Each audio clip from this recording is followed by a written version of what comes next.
আসসালামু আলাইকুম ওয়া রাহমাতুল্লাহি ওয়া বারাকাতুহু। সম্মানিত প্রবাসী বন্ধুদের জন্য চমৎকার একটি মাসালা, গুরুত্বপূর্ণ একটি মাসলা নিয়ে আমরা আলোচনা করছি। সেটা হচ্ছে, অনেক ভাইরা জানতে চেয়েছেন যে প্রবাসী ভাইরা কাজে কর্মে ব্যস্ত থাকার কারণে ওয়াক্ত মতো নামাজ অনেকে আদায় করতে পারেন না।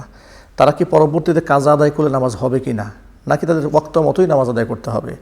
এই ক্ষেত্রে শরীয়তের স্পষ্ট বিধান হচ্ছে, ইন্নাস সালাত কানাত আলাল মুমিনিনা কিতাবাম মাওকুতা। নামাজের জন্য সময় নির্ধারিত। নবী করিম সাল্লাল্লাহু আলাইহি সাল্লাম বলে দিয়েছেন, তিনটি কাজে কখনো বিলম্ব করা যাবে না। এর মধ্যে এক নম্বর হচ্ছে ইদা হাদরাতিস সালাহ, যখন নামাজের ওয়াক্ত চলে আসবে তখন সেই ক্ষেত্রে কাল বিলম্ব করার কোনো সুযোগ নেই।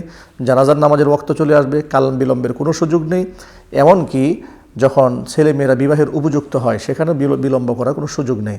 যেহেতু শরিয়াতে ইসলামে সময় নির্ধারণ করা রয়েছে জোহর, আসর, মাগরিব, এশা, ফজর নামাজের, সেই ক্ষেত্রে কাল বিলম্বের কোনো সুযোগ নেই। সেক্ষেত্রে আমি প্রবাসী ভাইদেরকে বলবো, নামাজের সময় অবশ্যই গুরুত্ব সহকারে অবশ্যই নামাজ পড়তে হবে। নামাজের ওয়াক্ত পার করে নামাজ কাজা করলে তাহলে সেই নামাজ অবশ্যই আদায় হবে না।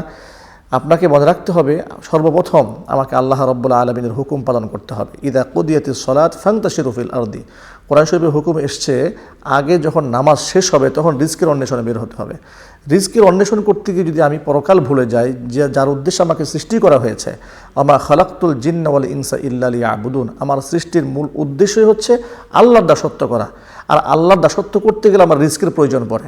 সুতরাং রিজিক আমার ততটুকুন প্রয়োজন যতটুকুন আমার আল্লাহর দাসত্ব করার ক্ষেত্রে প্রতিবন্ধকতা সৃষ্টি না হয়। যদি আমি রিজকের অন্বেষণে আল্লাহ রাব্বুল আলামিনের বিধান পালন করতে গেলে সেই রিজিকের সন্ধান আমার প্রতিবন্ধক হয়ে দাঁড়ায়, তাহলে সেই রিজিক আমার জন্য হালাল হবে না, সেই কর্মপদ্ধতি আমার জন্য বৈধ হবে না।